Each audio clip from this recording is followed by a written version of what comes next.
Help मिला मैया सम्मान योजना के द्वारा भी, और मैं तहे दिल से झारखंड सरकार का और खासकर माननीय मुख्यमंत्री श्री हेमंत सोरेन सर का धन्यवाद। उनको यही कहना चाहूँगी कि आप मेहनत करते रहिए, कंसिस्टेंट रहिए और सफलता जरूर मिलेगी, क्योंकि हम लोग भी स्टूडेंट। सुष्मिता नाम है, सुष्मिता सिंह। मेरा चयन एएसओ में हुआ है, जल संसाधन मंत्रालय में हुआ है मेरा चयन। सोनू कुमार सर। सोनू जी कहाँ के हैं? राजस्थान से सर, भरतपुर राजस्थान। राजस्थान के लोगों को भी मिला? हाँ जी सर। जनरल कहाँ के हैं? हम राजस्थान से हैं। राजस्थान कम से कम 150 लोग जनरल से फाइट करके राजस्थान में गए। क्वालिफाई किए थे लोग। मतलब 150 लोग 550 में बाहर गई हैं, ज्यादातर बाहर के। हाँ, राजस्थान, केवल राजस्थान। सिर्फ राजस्थान के होने का क्या कारण है? नहीं, जनरल क्रॉस में बाकी लोग दे नहीं शायद एग्जाम, ऐसा भी हो सकता है। राजस्थानी में भी इंटरेस्टेड ज्यादा होंगे हेल्थ सिस्टम को लेके। झारखंड में आप समय दिए हैं कभी? हाँ, 1 साल हो गया ना। कर 1 साल से क्या कर रहे हैं? ट्रेनिंग किए हैं, उसके बाद वेट कर रहे हैं पोस्टिंग। यहीं से पढ़ाई की? हाँ, यहीं से ट्रेनिंग। आप लोग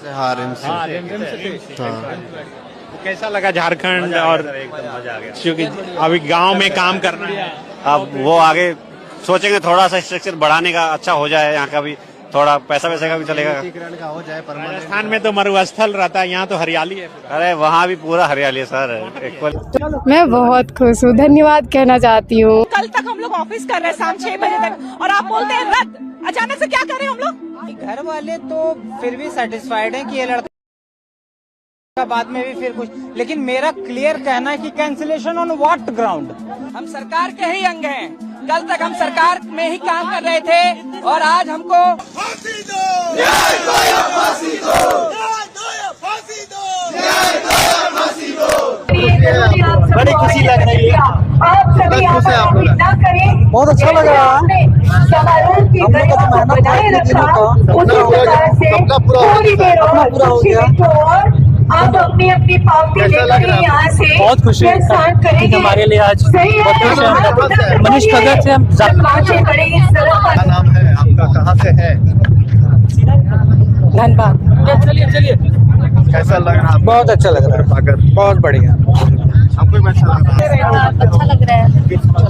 क्या नाम है, कहाँ से है, किस पद पे आपका? नूपुर नाम है, मैं एएसओ के पद पे हूँ और रांची से हूँ और मांझी से। बहुत अच्छा लग रहा है, मुख्यमंत्री के हाथों हम लोग को नियुक्ति पत्र क्या मिला। नाम है, कहाँ से? मेरा नाम सूरज कुमार हजारीबाग से है। किस पद पे हुआ? मुझे शर्म विभाग में। क्या नाम है? जूनियर सेक्रेटेरिएट असिस्टेंट पे हुआ है। कहाँ से, क्या नाम है? कोडरमा से। मैडम कहाँ से है, क्या नाम है? साहिबगंज से। किस पद पे आपका? एसओ। कैसे देखती हैं? डर लग रहा था कभी कि होगा? हाँ, डर तो बहुत लगता है ऑब्वियसली, जब तक फाइनल ना हो और जब तक मेरिट लिस्ट ना आए। और 1 साल हम लोगों ने इसके लिए लड़ा है, 1 साल कोर्ट पे जाके लड़ा है हम लोगों ने। हाँ, अब नहीं, लेकिन हो जाएगा, मुझे पता है। अब कुछ कठिनाइयाँ नहीं होंगी, क्योंकि हम लोग हमेशा से सही थे और सच्चाई की हमेशा जीत होती है, ये बात आप जान लीजिए। सच्चाई कभी भी झुकता नहीं है, छुप सकता है, तंग हो सकता है, बट सामने जरूर आता है। बहुत ज्यादा खुश है। क्या नाम है, कहाँ की? ममता कुमारी, मैं ग्रेटर जिले के रहने वाली कौन से पद पे? Assistant section officer. कितने सालों से तैयारी कर रहे हैं? हम तो 3 साल से पढ़ाई कर रहे हैं प्रॉपर, और इसके साथ साथ और भी एग्जाम्स दिए थे, जेपीएससी, सीडीपी वगैरह, लेकिन ये सचिवालय में काम करना मेरा सपना था, तो सपना पूरा। हाँ बिल्कुल। उन अभ्यर्थियों को क्या कहना चाहिए जो तैयारी कर रहे तो ऐसा लगता था कि नहीं हो पाएगा, लेकिन फाइनली मतलब मेहनत करने से मिल ही जाती है सफलता, बस हार नहीं मान। हम बिल्कुल, बेस्ट गिफ्ट है हमारे लिए। पापा मम्मी क्या करते हैं? पापा प्राइवेट जॉब करते, मम्मी हाउसवाइफ है। हेमंत सोरेन के सरकार को, मुख्यमंत्री जी को मैं धन्यवाद कहना चाहती हूँ, क्योंकि ये बहुत लंबे समय का वेट था और आज ख़त्म हुआ और मैं बहुत ज़्यादा खुश हूँ। किस चीज में? गाना भी सुना रहे हो सब।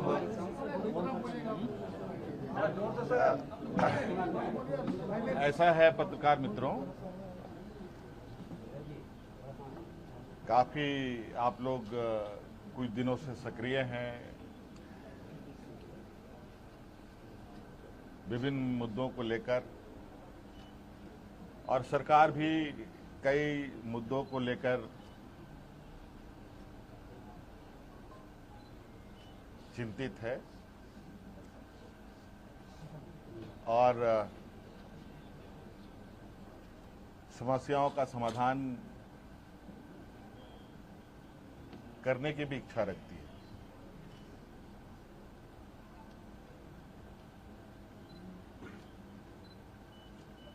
सबसे पहले तो आपको हम ये बताएंगे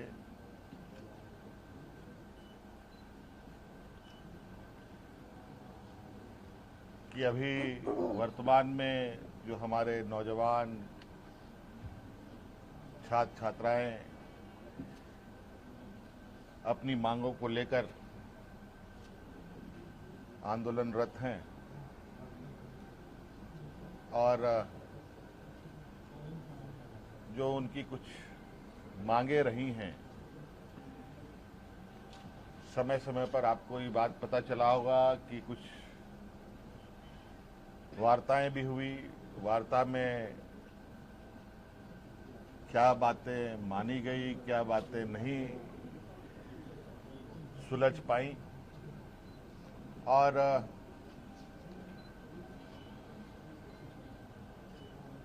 वो सभी चीजें हमारे समक्ष आ रही थी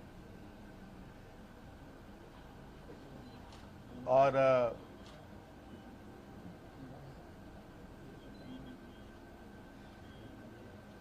चूंकि आपको पता है कि छात्र हितों को लेकर हम ही ने बहुत कड़ा और मजबूत कानून भी बनाए हैं। अगर हम कानून बनाते हैं तो कानून को लागू करने की भी क्षमता रखते हैं और नौजवानों की हितों, उनकी भविष्य, उनका विश्वास ना डगमगाए, हम हमेशा इसके पक्ष में रहे हैं। और जिस कड़े निर्णय के साथ हम आगे बढ़ते हैं और जिस आत्मविश्वास के साथ आगे बढ़ते हैं, वो विश्वास में कहीं ना कहीं नौजवान भी हैं।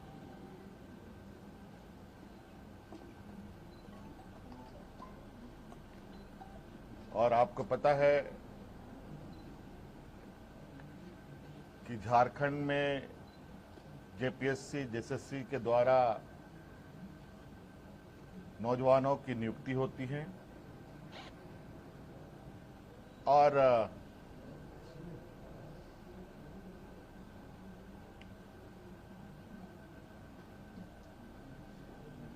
कई सारी नियुक्तियां राज्य अलग होने के बाद रुकी रहीं, फिर कुछ बढ़ी, फिर रुकी, कई सवालें भी आई, कई जांच एजेंसियां भी इसमें शामिल हुई और कई चीजों के परिणाम भी आप लोगों के समक्ष है। मैं बहुत लंबा इसमें नहीं जाते हुए वर्तमान परिस्थिति पर ही आप लोगों से बात बताना चाहूंगा कि विगत दिनों से हमारे जो नौजवान जयपाल सिंह स्टेडियम में अलग अलग खेमों में बैठ करके अपनी मांगों को लेकर के बैठे हैं, मैं उनको अलग अलग खेमा नहीं मानता। वो सभी नौजवान अपने भविष्य की चिंता को लेकर हैं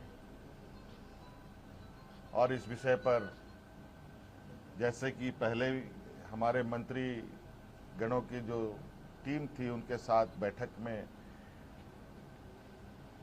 सुलझा लिया गया था, जैसे रिफॉर्म्स की बात थी, ये आप लोगों के माध्यम से ही उन छात्रों की बातें हमारे कानों तक में आई, हमारी कमेटी के द्वारा भी हमारे कानों तक में आई। रिफॉर्म्स में निश्चित रूप से बिल्कुल पारदर्शिता के साथ आगे सरकार काम करेगी। रिफॉर्म्स में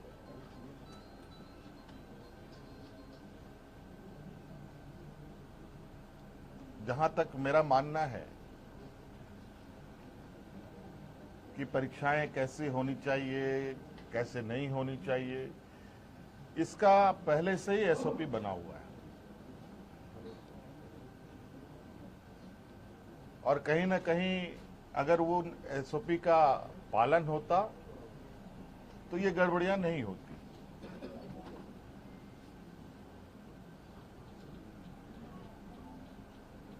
क्योंकि एसओपी में ही इतने कड़े प्रावधान हैं और इतने बेहतर तरीके से परीक्षा लेने का व्यवस्था है, लेकिन फिर भी हम उस रिफॉर्म्स में कुछ और बेहतर करने की चूंकि इतनी बातें आई हैं तो बहुत सारी बातें बात बात में आती भी हैं, अच्छे सुझाव भी आते हैं,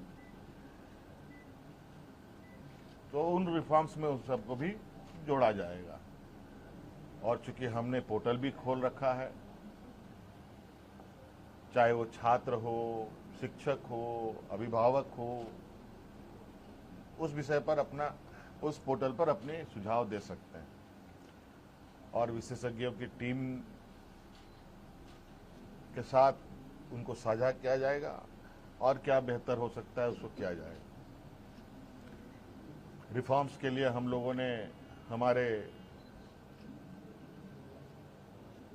आईएएस अधिकारी अमिताभ कौशल जी की अध्यक्षता में कमेटी बनाने का निर्णय लिया है, जो अलग अलग संस्थानों के साथ संपर्क करते, बुद्धिजीवी लोगों के साथ, अच्छे अच्छे लोगों के साथ संपर्क कर इस रिफॉर्म को पूरा अंजाम तक पहुंचाएंगे।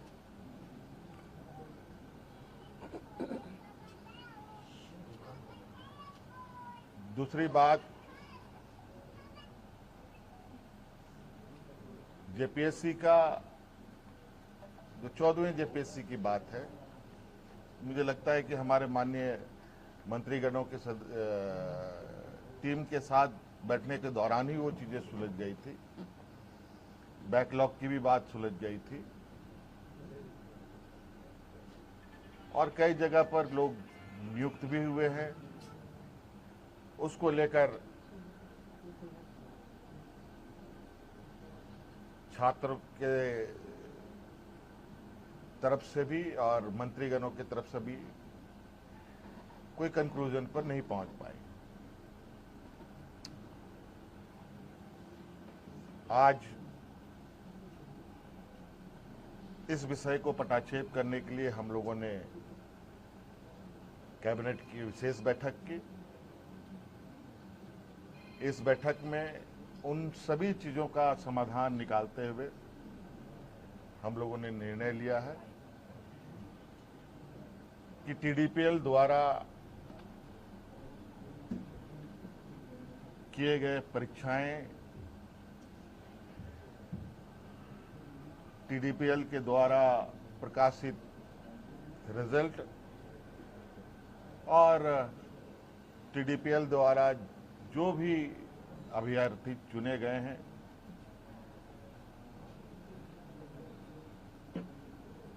या शामिल हुए या टीडीपीएल के जितने भी गतिविधियां यहां हुई हैं उन सभी को कैंसिल किया जाता है, रद्द किया जाता है।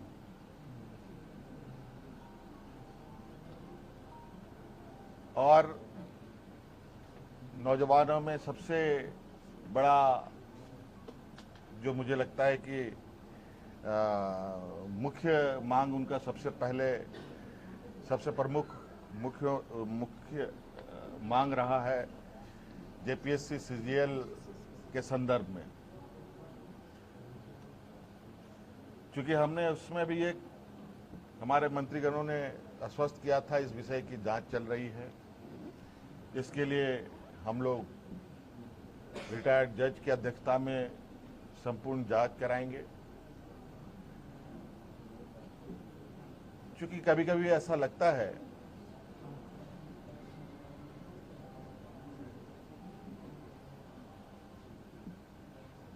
कि हम ही सही हैं, कभी कभी ऐसा लगता है कि छात्र भी सही हैं। इन दोनों के बीच में फर्क करना थोड़ा कठिन हो जाता है। और इस विषय को लेकर हमने जो एसआईटी की टीम जांच कर रही है और सीआईडी की जो टीम जांच कर रही है, इन दोनों के जांच के दौरान बहुत सारे ऐसे तथ्य आ रहे हैं जो चौंकाने वाले हैं। क्योंकि जांच का विषय है, बहुत खोल के बातें कहना संभव नहीं है। और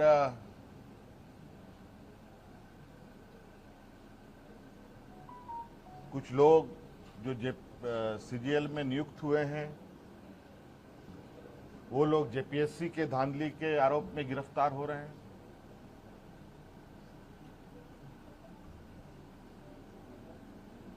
और कई कंपनियां जो यहां कार्यरत हैं,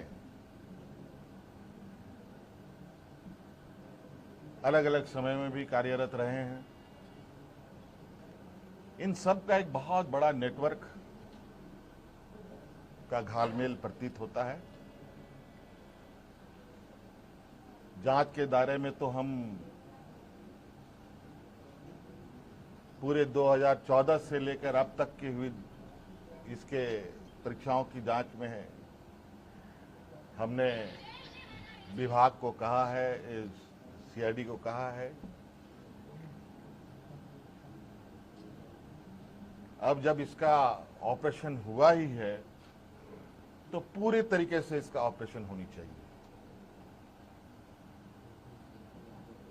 और जो हमें जानकारी सीजीएल को लेकर हम लोग के समक्ष बताया गया और उस तथ्यों को समझ बुझने के बाद आज कैबिनेट ने जेएसएससी सीजीएल को भी रद्द करने का निर्णय लेगा। और पूरा 2014 से अब जितनी भी छोटी बड़ी गलतियां हुई हैं, जिससे भी हुई है, सभी की जांच होगी। और साथ में बहुत जल्द केंद्र सरकार के द्वारा जो एमएमडीआर एक्ट में जो बदलाव किया गया है, उस संदर्भ में भी हम लोग चर्चा के लिए एकत्रित होंगे। हो सकता है इस विषय पर एमएमडीआर एक्ट संशोधन पर हमें विशेष सत्र भी बुलाना पड़े, तो हम लोग बुलाएंगे। धन्यवाद। सर एक दो सवाल है सर।